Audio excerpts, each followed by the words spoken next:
My name is Marin Ellery, and I'm 41 years old. The moment that changed everything happened at our mother's 70th birthday dinner, in a private room at an upscale restaurant filled with relatives I saw maybe twice a year. My sister Celia stood up to give a toast, champagne glass raised high, her perfect smile gleaming under the chandelier light. She talked about family, about legacy, about how proud she was of everyone's accomplishments. Then her eyes landed on me, sitting quietly at the end of the table with my plate of barely touched salmon. Of course, not everyone finds traditional success, Celia said, her voice dripping with false sympathy. My sister Marin, for example, never married, never had children. She lives alone in a small apartment with 3 cats. She paused for effect, and I felt my stomach tighten. Let's be honest, Marin will probably die alone with her cats. But that's okay. We all find happiness in different ways, right? The room erupted in nervous laughter. Some people looked uncomfortable, but most just smiled and nodded, unwilling to challenge Celia's cruelty disguised as concern.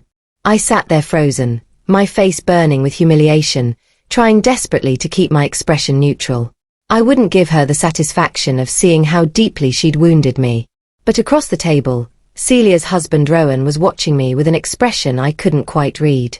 Almost like he knew something my sister didn't. Like he understood this moment would come back to haunt her. I survived the rest of the dinner by retreating into the practiced politeness I'd perfected over years of family gatherings. I smiled when appropriate, laughed at the right moments, and counted down the minutes until I could leave. But inside, Celia's words echoed like a painful rhythm. Die alone with your cats. Die alone with your cats. As people were leaving, Rowan caught me in the hallway outside the restaurant. He looked uncomfortable, his hands shoved deep in his pockets. Marin, I'm sorry about what Celia said.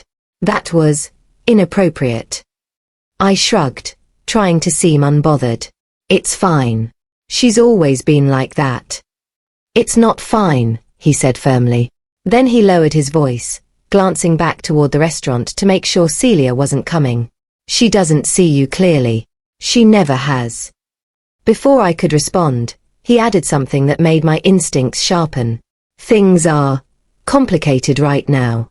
With the business, I mean. It's been really stressful, and I think Celia's taking it out on everyone around her. The business. I knew Rowan ran a mid-sized manufacturing company, something to do with industrial components. But I'd never paid much attention to the details. I hope it gets better, I said carefully. He smiled, but it didn't reach his eyes. Yeah, me too.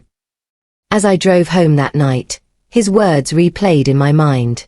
The business was in trouble, and something about the way he'd said it suggested the trouble was serious. Very serious. What my family didn't know, what I'd never bothered to tell them because they'd never bothered to ask, was who I actually was beyond the cat lady label Celia had assigned me. I was a corporate recovery strategist, one of the best in the region. I worked quietly, behind the scenes, helping failing mid-sized companies restructure, recover, and survive. I'd saved 7 companies in the past 5 years, turning imminent bankruptcies into profitable operations. I didn't advertise my work. I didn't post about it on social media or brag at family dinners. I just did the job, collected my substantial fees, and moved on to the next crisis. My apartment wasn't small. It was a spacious loft I'd bought outright 3 years ago. My cats weren't compensation for loneliness. They were companions I'd chosen deliberately because I valued peace over the chaos of relationships. But Celia had constructed a narrative about my life that fit her need to feel superior, and our family had accepted it without question. They saw what she told them to see, lonely, unsuccessful Marin. The truth was so far from their assumptions it would have shocked them. I had more money than most of them combined. I had professional respect they couldn't imagine. And I had something Celia desperately needed, though she didn't know it yet, the expertise to save a drowning company. The company Rowan had mentioned. The one I'd suddenly become very curious about. Monday morning, I called my friend Catherine who worked in legal services. We'd helped each other on various cases over the years, exchanging information when we could do so legally and ethically. I need you to check something for me, I said. Rowan Harding's company, Harding Industrial Components. Can you pull any public records on their financial status? Catherine was quiet for a moment. That's your brother-in-law's company, right? Why the sudden interest? Call it professional curiosity. 2 hours later, she sent me a detailed report that made my blood run cold. Harding Industrial Components was in catastrophic financial trouble. 3 major clients had pulled their contracts in the past 6 months. The company had taken on significant debt to expand operations that hadn't materialized. Cash flow was strangled. Suppliers were threatening to cut ties. And most damning, they were approximately 3 weeks away from defaulting on a critical loan that would trigger a cascade of financial consequences leading to inevitable bankruptcy. I scrolled through the document, my trained eye catching every red flag, every warning sign. This wasn't just trouble. This was a company in its death spiral. Then I saw something that made me pause. Celia's name was listed as a board member. Not just the owner's wife sitting in on meetings, but an official board member with voting authority. Which meant when this company collapsed, and it would collapse without immediate intervention, she would be legally and financially entangled in the wreckage. My sister, who just publicly humiliated me, was about to lose everything. And she had absolutely no idea. 3 days after the birthday dinner, my phone rang with Celia's name flashing on the screen. We hadn't spoken since that night, and I almost didn't answer. But curiosity won out. Murrin. Her voice was bright, artificially cheerful. How are you? I've been meaning to call. I'm fine, I said carefully. What's up? Oh, nothing much. Just calling to catch up. You know how busy life gets. She launched into a monologue about her perfect life, their new kitchen renovation, the vacation they were planning to Italy, the exclusive country club they joined. Every word was designed to highlight the gap between her success and my supposed failure. I listened silently, wondering if she had any idea that the lifestyle she was bragging about was built on a foundation that was crumbling beneath her feet. Anyway, she continued, I just wanted to check in. See how you and your cats are doing. The pause before cats was deliberate, mocking. Before I could respond with something cutting, I heard Rowan's voice in the background. He sounded panicked, his words sharp and urgent though I couldn't make out the specifics. Sorry, Murrin, I have to go, Celia said abruptly, her cheerful facade cracking slightly. We'll talk soon. She hung up before I could say goodbye. I sat there holding my phone, replaying that background conversation in my mind. Rowan had sounded desperate, afraid. And Celia, despite her cheerful performance, had sounded rattled when she'd heard his tone. The clock was ticking faster than I'd thought. The collapse was coming soon, maybe within days rather than weeks. And I had a decision to make about what, if anything, I was going to do about it. 2 days later, Rowan showed up at my office unannounced. My assistant buzzed me, confusion clear in her voice. There's a Rowan Harding here to see you. He doesn't have an appointment, but he says it's urgent. I told her to send him in. He walked through my door looking like he hadn't slept in days, rumpled clothes, bloodshot eyes, shoulders hunched with stress. He stopped short when he saw my office, clearly surprised by the floor-to-ceiling windows, the expensive furniture, the wall of awards and framed articles about successful company turnarounds. He started, then stopped. Celia said you worked in business consulting, but she made it sound like you did data entry or something. Celia doesn't know what I do, I said calmly. She's never asked. He nodded slowly, processing this information. Then he collapsed into the chair across from my desk, his composure finally breaking completely. I need your help, Murrin. The company is dying. We're maybe 2 weeks from total collapse. The bank is calling in our loans. Suppliers are threatening to sue. Employees are starting to quit because they're afraid we won't make payroll. I know, I said quietly. He looked up sharply. You know. I'm a corporate recovery specialist, Rowan. It's my job to know when companies are in trouble. I pulled up the report Catherine had sent me. Your company is in worse shape than you probably realize. I walked him through every problem, every vulnerability, every ticking time bomb buried in his balance sheets. By the time I finished, he was crying silently. Please don't tell Celia, he whispered. She still doesn't know how bad it is. If she finds out. He trailed off, but I understood. Celia would blame him. She'd make his life hell. She'd probably leave him. Over the following week, I watched from a distance as Harding Industrial Components lurched toward disaster. Rowan called an emergency board meeting to present a recovery plan he'd cobbled together. It was poorly researched and wouldn't work, but it was his desperate attempt to save everything. The board rejected it unanimously.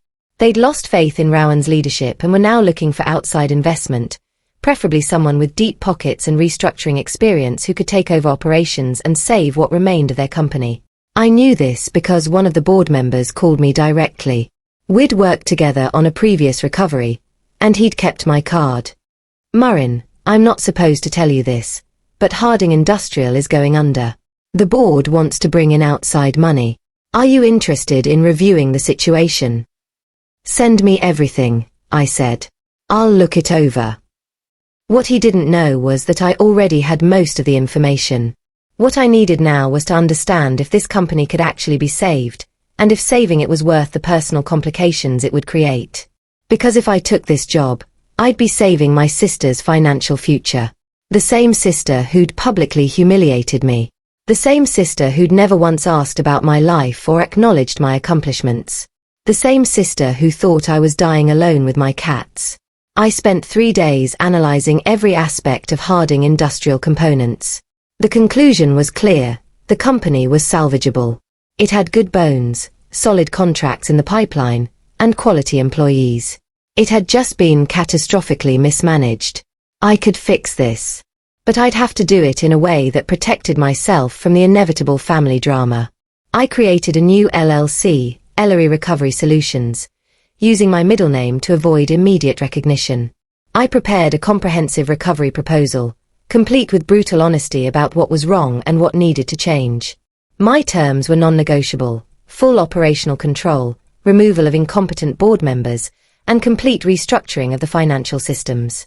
I sent the proposal to the board through my lawyer, maintaining anonymity as an interested party with relevant expertise. Then I waited.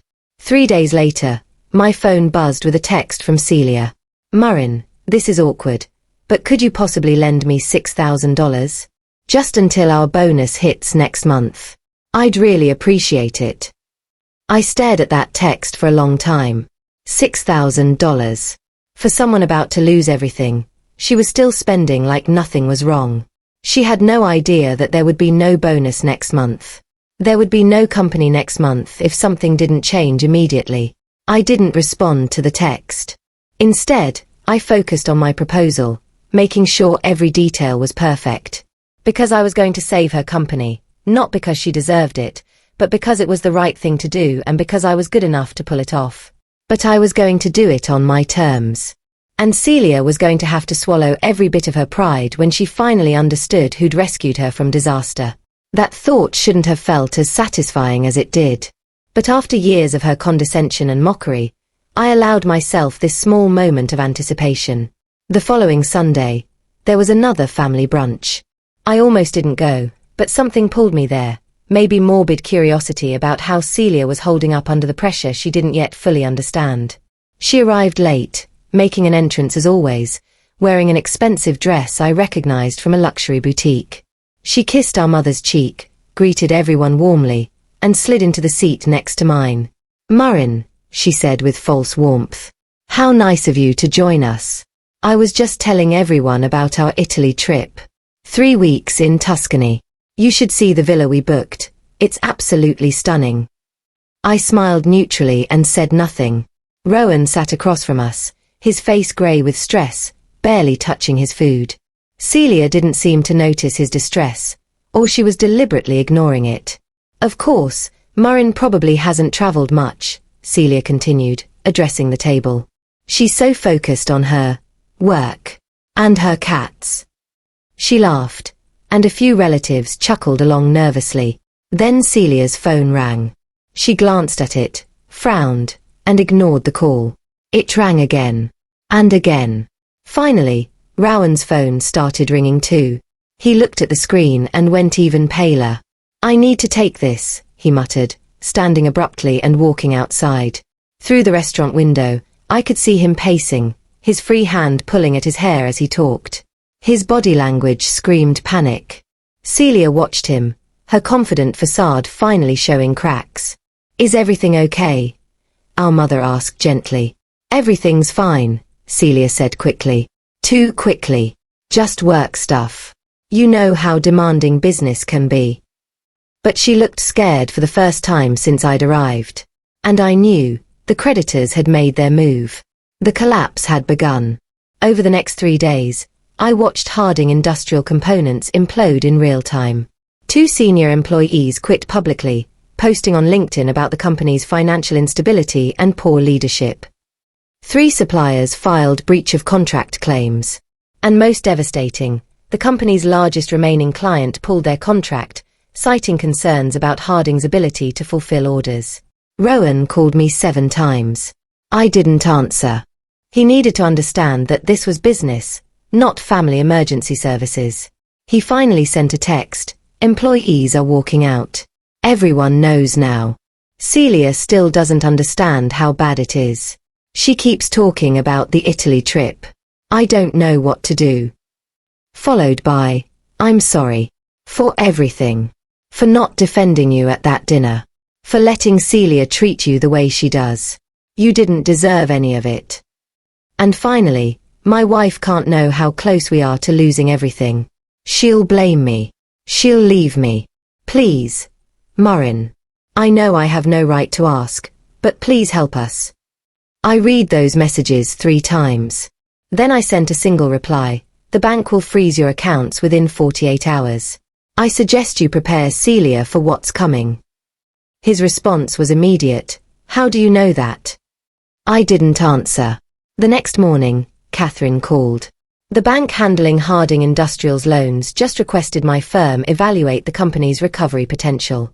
They're considering calling in everything unless someone can demonstrate a viable path forward. They mentioned you by name as a potential consultant." I smiled. Everything was falling into place exactly as I'd anticipated. "Tell them I'll send over my preliminary assessment by end of business today." The bank froze Harding Industrial Components accounts on a Thursday morning. By noon, the news had spread through the company like wildfire. Employees couldn't access the system to check their pay. Suppliers who'd been promised payments found checks bouncing. The company's landlord threatened eviction for unpaid rent. It was a complete financial lockdown, the kind that usually signals the final death spiral of a company. That afternoon, the bank called me directly. "Dr. Ellery, we've reviewed your preliminary assessment. We're very impressed. Would you be willing to meet with our restructuring team and possibly serve as the official recovery consultant for this case?" "I'd be interested," I said carefully, "but I need full disclosure about all parties involved, and I need authority to make binding decisions without interference." "That can be arranged." 3 hours later, I was sitting in a conference room with 4 bank executives, reviewing every detail of Harding Industrial's financial catastrophe. They showed me documents I hadn't seen before, including evidence that made my stomach turn. Celia had been using company funds for personal expenses. Not just a little. A lot. The Italy vacation. The country club membership. The kitchen renovation. All of it paid through the company account as business expenses despite having no legitimate business purpose. It was fraud. Not particularly sophisticated fraud, but clear misappropriation of company funds that could result in serious legal consequences if discovered by creditors or regulatory authorities. "Does Mr. Harding know about this?" I asked. One executive shook his head. "We don't think so. The expenses were coded in ways that might not show up in his regular reports. His wife had authorized signatory authority as a board member." I sat back, processing this. Celia had been actively destroying the company through her own greed and carelessness. And Rowan didn't even know. That evening, I sat in my apartment with all 3 cats curled around me, staring at the documents spread across my coffee table. I had a choice to make, and it wasn't simple. I could expose Celia's misuse of company funds. It was the ethically correct action from a business perspective. Creditors and stakeholders had a right to know where their money had gone. Exposure would likely result in legal action against her, possibly criminal charges, certainly the end of her marriage and her reputation. Or I could bury the evidence, fold it into the general mismanagement category, and restructure the company in a way that prevented future abuses without pointing fingers at who'd caused the initial damage. This path would protect Celia from legal consequences while still correcting the problems. The vindictive part of me wanted to expose her. After years of condescension and cruelty, seeing her face real consequences felt like justice. But the professional part of me, the part that had built a successful career on fixing things rather than destroying them, hesitated. Destroying Celia wouldn't actually help anyone. It would hurt Rowan, who'd been kind to me. It would devastate my mother. It would make every family gathering impossible. And it would make me like Celia, someone who hurt people to feel powerful. I made my decision. I would save the company. I would save Celia's financial future. But I would do it in a way that ensured she understood exactly who'd saved her and exactly what she'd almost lost. She would have to face the truth about her behavior. She would have to accept my authority. And she would have to live with the knowledge that I'd been right all along, that the cat lady she mocked was the only thing standing between her and total ruin. The emergency board meeting was called for Monday morning. Rowan had finally told Celia how serious the situation was. Not everything, but enough that she understood the company was in crisis. She'd insisted on attending the board meeting, exercising her rights as a board member. I wasn't officially attending. Instead, I sat in a small adjoining room with one-way glass, watching and listening as the board discussed their options. Celia sat at that conference table looking shell-shocked, her usual confidence completely absent. She kept asking questions that revealed how little she understood about the business. Can't we just get a different loan? Why don't we just sell some assets? This seems like an overreaction. Rowan sat beside her, hunched and defeated, barely speaking. The board chair finally addressed the reality directly. We have one option for survival. An outside investor has submitted a comprehensive recovery proposal. They're offering to inject capital, restructure operations, and serve as recovery consultant. But their terms are strict.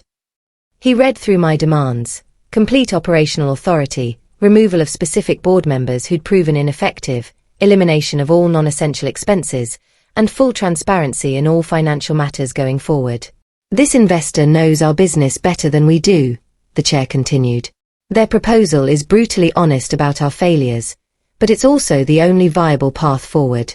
They've agreed to meet with us today if we accept these preliminary terms. Celia spoke up, her voice shrill. Who is this investor? Why do they get to make demands about our company?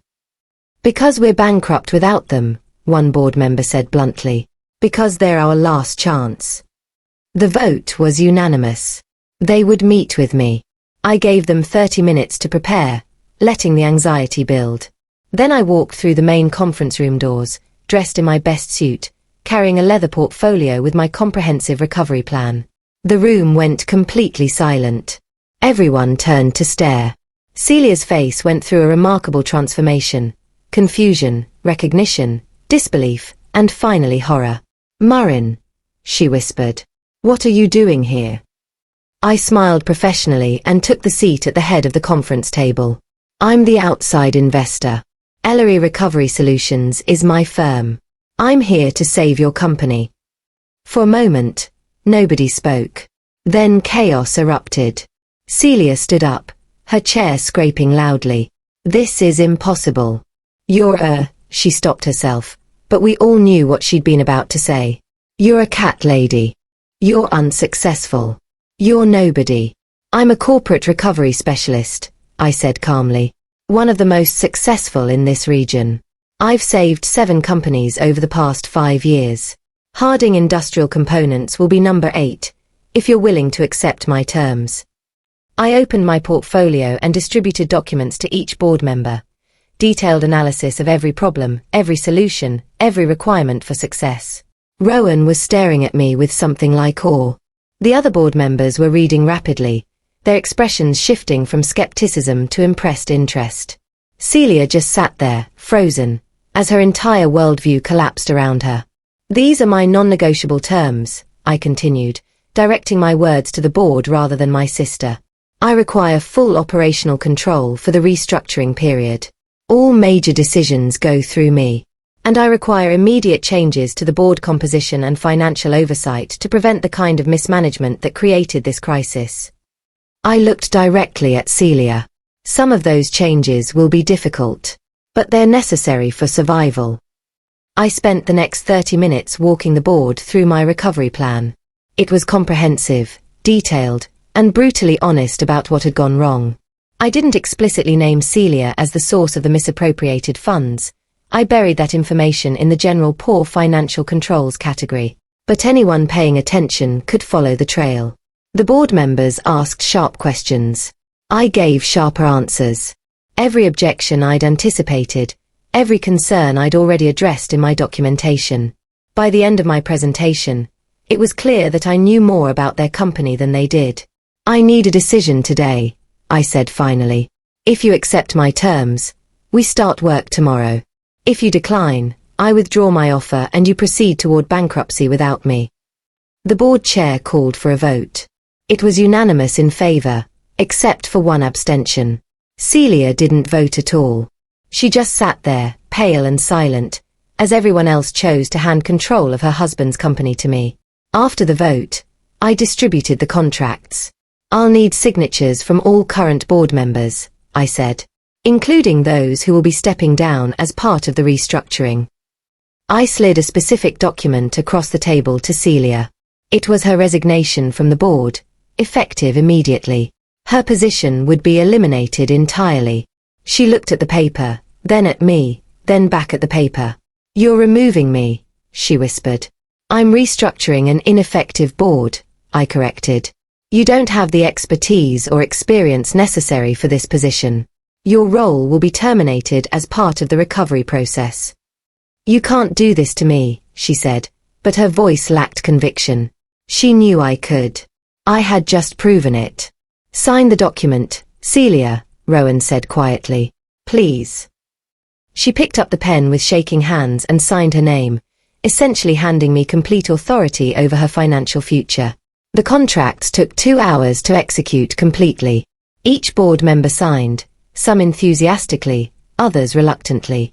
Celia signed multiple documents removing her from all decision-making authority, acknowledging the financial irregularities that required correction, and agreeing to cooperate with the restructuring process. When we finally finished, I gathered all the signed papers and made one final statement to the room. There's something else you need to understand. During my analysis, I discovered significant misappropriation of company funds for personal expenses.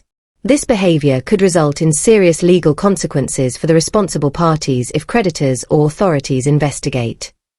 Celia's head snapped up, eyes wide with fear.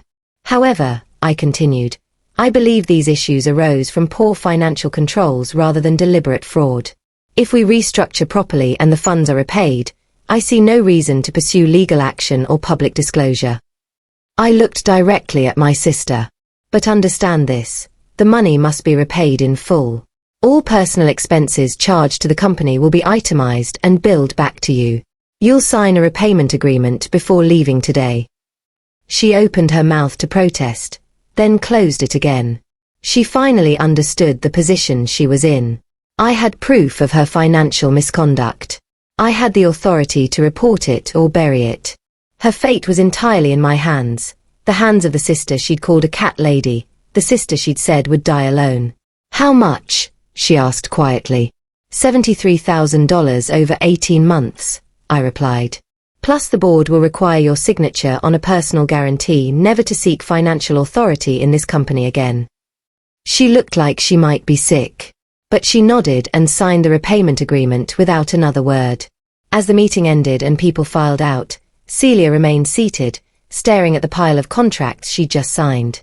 I gathered my things to leave, and she finally spoke.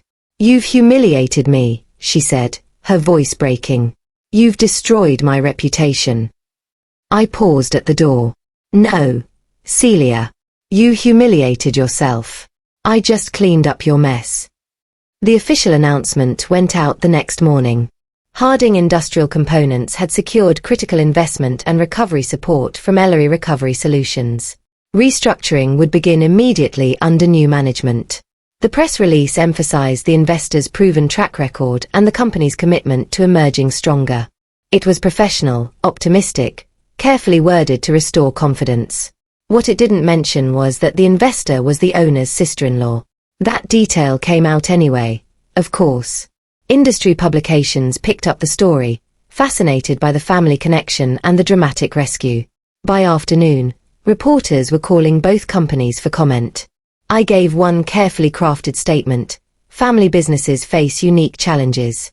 I'm grateful for the opportunity to help Harding Industrial rebuild and thrive. Celia was forced to give her own statement, arranged by the company's PR team. I watched the video clip they posted on the company website. She stood beside Rowan, wearing professional clothes and a strained smile. We're extremely grateful to Ms. Ellery for her expertise and support during this difficult time, she said, the words clearly scripted and painful to speak. Her insight has been invaluable, and we look forward to working together to strengthen our company. A reporter off camera asked the question everyone wanted answered: is it true your sister saved your company? Celia's smile became even more forced. Yes. My sister's professional experience and generosity have given us a second chance. We're very fortunate. I watched that clip 3 times, and I hated that I felt satisfaction from her obvious discomfort. But after years of her putting me down, there was a certain justice in watching her publicly acknowledge my value. That evening, she showed up at my apartment. I almost didn't let her in, but curiosity won out. Again. Celia stood in my doorway looking smaller than I'd ever seen her. Her usual polish was gone, no makeup, hair in a simple ponytail, wearing jeans and a sweatshirt instead of designer clothes. "Can I come in?" she asked quietly. I stepped aside, letting her enter my apparently small apartment that was actually 3 times the size of what she'd always assumed. She looked around, clearly surprised by the spacious loft, the high ceilings, the expensive furniture, the wall of bookshelves, and the 3 cats lounging contentedly on various pieces of furniture. "This is nice," she said, unable to hide her surprise. You thought I lived in a tiny, sad apartment because that fit your narrative about my life," I finished. "Sit down, Celia. Why are you here?" She perched on the edge of my couch, hands clasped tightly in her lap. "I came to apologize. For what I said at Mom's party. For how I've treated you over the years. For everything." I waited, saying nothing. She took a deep breath and continued. "I had no idea who you really were. What you'd accomplished. I made assumptions, and I never bothered to learn the truth." "You never bothered to ask," I corrected. "In 20 years of family dinners, you never once asked about my work or my life. You just decided I was unsuccessful and pathetic, and you treated me accordingly." Tears started rolling down her cheeks. "I know. You're right. I was horrible to you." There was a long silence. Then she asked the question I'd known was coming. "Are you going to keep my secret? About the money I took?" "That depends," I said. "On what?" "On whether you can actually change. Whether this apology is real or just self-preservation." She looked up, meeting my eyes directly for the first time. "How do I prove it's real?" I stood up and walked to my window, looking out over the city lights. Behind me, I could hear Celia breathing shakily, probably crying. "Respect isn't optional, Celia," I said without turning around. "You don't get to treat people like trash for years and then apologize when you need something from them. That's not how relationships work." "I know." "Do you? Because your apology tonight, is it because you finally see me as a person worth respecting? Or is it because I hold your financial future in my hands?" There was a long pause. Then, to her credit, Celia answered honestly. "Both. I won't lie to you. I'm terrified of what you could do to me if you exposed everything. The fraud charges, the public humiliation, losing Rowan. All of it. But I'm also..." She trailed off, struggling to find words. "I'm also genuinely seeing you for the first time. Really seeing you. And I'm horrified by how I treated someone so competent and kind. Someone who worked her whole life to build something real while I coasted on looks and marriage and other people's money. I turned to face her. The money you stole from the company. Do you understand that employees couldn't get paid because of your selfish spending? She nodded, crying harder now. I do now. I thought it was just business money. Like it didn't matter because the company was doing fine. I didn't think about where it actually came from. It came from people's labor. From families depending on those paychecks. From suppliers who needed those payments. You treated it like a personal piggy bank, and you nearly destroyed everything. I'm sorry, she whispered. I know that's not enough, but I am truly, deeply sorry. I sat back down across from her. Here's what's going to happen. You're going to pay back every cent. You're going to treat the people at that company with respect. And you're going to start treating me like a human being instead of an embarrassing sister you tolerate at family events. Yes, she said immediately. All of it. I promise. Over the next 3 months, I threw myself into saving Harding Industrial Components. It was exhausting, demanding work, 12-hour days, endless meetings, difficult decisions about staffing and operations. But slowly, systematically, the company started healing. I fired the corrupt employees who'd been enabling the financial irregularities. I renegotiated contracts with suppliers, convincing them to give the company another chance. I restructured the debt in ways that gave us breathing room to rebuild cash flow. I implemented new financial controls that made it impossible for anyone to misappropriate funds the way Celia had. Most importantly, I worked with the good employees, the ones who'd been terrified they'd lose their jobs, to rebuild morale and efficiency. Within 6 weeks, we'd made payroll consistently. Within 8 weeks, we'd started winning back client confidence. Within 10 weeks, we were operating in the black for the first time in 2 years. The turnaround was faster and more successful than even I'd projected. The company had good bones. It had just needed competent leadership. Celia stayed away from the company entirely, as required by her agreements. She focused on her repayment plan, which I'd structured to be difficult but not impossible. She got a job, her first real job in years, working at a non-profit. Rowan reported that she was different at home too. Quieter, more thoughtful, less concerned with appearances. She's in therapy, he told me during one of our weekly operational reviews. Twice a week. She's really trying to understand why she became the person she was. Good, I said. That's good. He looked at me gratefully. You saved more than the company, Murrin. You saved my marriage. Maybe my wife's soul too, as dramatic as that sounds. Thank you. The next family gathering was tense in a completely different way than usual. Everyone knew what had happened, the business crisis, my intervention, the dramatic rescue. They'd all seen the news articles and industry reports. When I arrived at Sunday brunch, the atmosphere shifted immediately. People who'd barely acknowledged me before suddenly wanted to talk to me.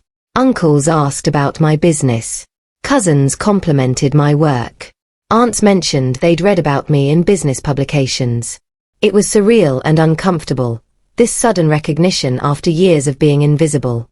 Celia sat quietly at the other end of the table, not holding court as usual, not commanding attention. Just listening, eating her food, participating but not dominating. My mother pulled me aside during dessert. We stepped out onto the restaurant's patio, away from the crowd. Murrin, she said softly, taking my hand. I owe you an apology. I've always known you were strong, but I let Celia's narrative about your life become the family's narrative. I should have asked you more about your work, your life. I should have defended you when she made those comments. Thank you, I said, surprised by the sudden lump in my throat. I always knew you were the strong one, she continued. Celia got attention because she demanded it, but you built something real while no one was watching. I'm proud of you, sweetheart. I should have said that years ago. We hugged, and I felt something release that I hadn't known I was holding. That afternoon, as I was leaving, Celia caught up with me in the parking lot. Can I ask you something? She said. Sure. Why did you save the company? After everything I said, everything I did, why help me? I thought about that for a moment, choosing my words carefully. Because destroying you wouldn't have made me feel better. It would have just made me like you, someone who hurts people to feel powerful. I'd rather be the person who helps, even when it's hard. She nodded slowly. I want to be that person too. I don't know if I can, but I want to try. Then try, I said. That's all anyone can do. Over the following months, I started noticing changes in how people treated Celia. At family events, relatives who used to hang on her every word now gravitated toward me with questions and attention. Friends who'd admired her glamorous lifestyle started asking pointed questions about how she was adjusting to her new circumstances. The social hierarchy had shifted, and Celia felt it acutely. I watched her struggle with this new reality, being the less successful sister, the one who'd needed rescue, the one whose perfect life had turned out to be built on fraud and borrowed money.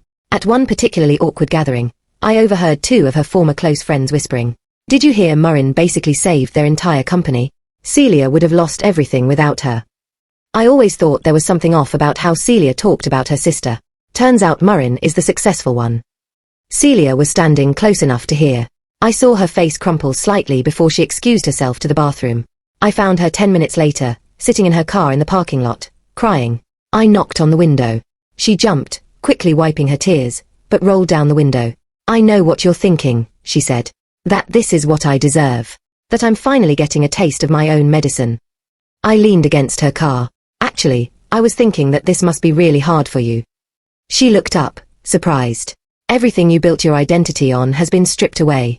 The perfect marriage, the successful company, the glamorous lifestyle, the social status. And now you're rebuilding from scratch while everyone watches. That takes courage." "You're being kind to me," she said, sounding confused. "After everything." "I'm being honest. You were cruel to me for years, and that was wrong. But watching you suffer doesn't make me happy, Celia. It just makes me sad that we wasted so much time being enemies instead of sisters." She started crying again, but this time she asked the question I'd been waiting for. "Do you think we can ever be close again? Like real sisters?"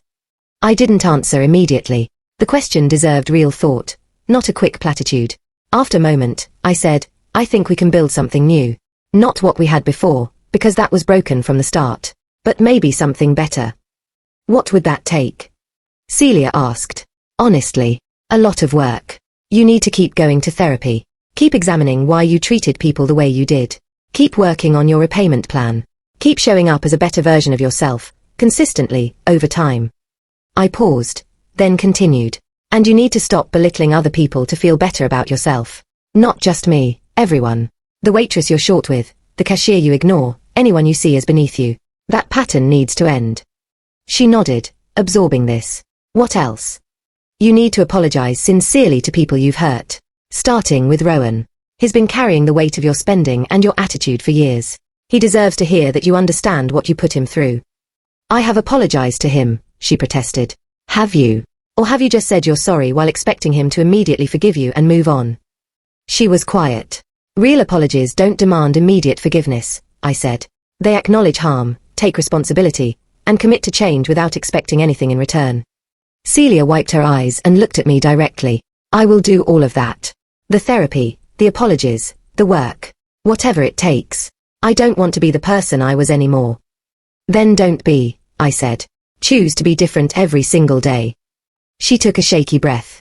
"Can I hug you?" I hesitated, then nodded.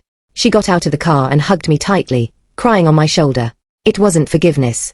Not yet. But it was a start. 6 months after I'd taken over Harding Industrial Components, the company hit a major milestone. We'd not only recovered, we'd grown. New clients, expanded operations, and most importantly, a healthy workplace culture where employees felt valued and secure. The board decided to celebrate with a company-wide event, inviting employees, their families, and major stakeholders. It was held at a nice hotel ballroom, with dinner and speeches planned. Rowan insisted I attend as the guest of honor, though I tried to decline. "You saved this company, Murrin," he'd said firmly. "You deserve to be celebrated."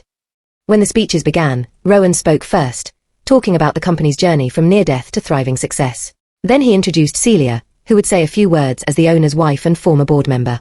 I tensed, wondering what she would say. She walked to the podium looking nervous but determined. "A year ago, I stood at my mother's birthday dinner and said something cruel about my sister," Celia began, her voice shaking slightly. I said she would die alone with her cats. I said it to make myself feel important, to put someone else down so I could feel superior. The room was completely silent. This wasn't the speech anyone had expected. I was wrong, she continued. Not just wrong about my sister, but wrong about everything. About what matters, about what success means, about how to treat people. She looked directly at me. My sister isn't just part of our family. She's the reason we're all standing here. She saved this company when it deserved to fail. She saved my financial future when I deserved to lose everything. And she did it with more grace and integrity than I've ever shown anyone. Her voice broke. Marin taught me that real strength isn't about tearing others down. It's about building them up, even when they don't deserve it. She showed me what actual success looks like, not designer clothes and social status, but competence, kindness, and the courage to help people who've hurt you. She paused, collecting herself. So thank you, Marin, for saving the company, for saving my marriage, and for saving me from the person I was becoming. You're not just successful, you're someone worth aspiring to be. The room erupted in applause. People stood, looking at me with respect and admiration. I felt tears threatening and blinked them back, overwhelmed by the public acknowledgement from the sister who'd once publicly humiliated me. After the speeches, dozens of people approached me. Employees thanking me for saving their jobs, stakeholders praising my work, and even some of Celia's friends apologizing for how they treated me at previous family events. The same people who'd laughed nervously when she'd mocked me were now looking at me with awe. Later that evening, after most guests had left, I found myself on the hotel balcony with Celia and Rowan. We stood there looking out at the city lights, the three of us in comfortable silence.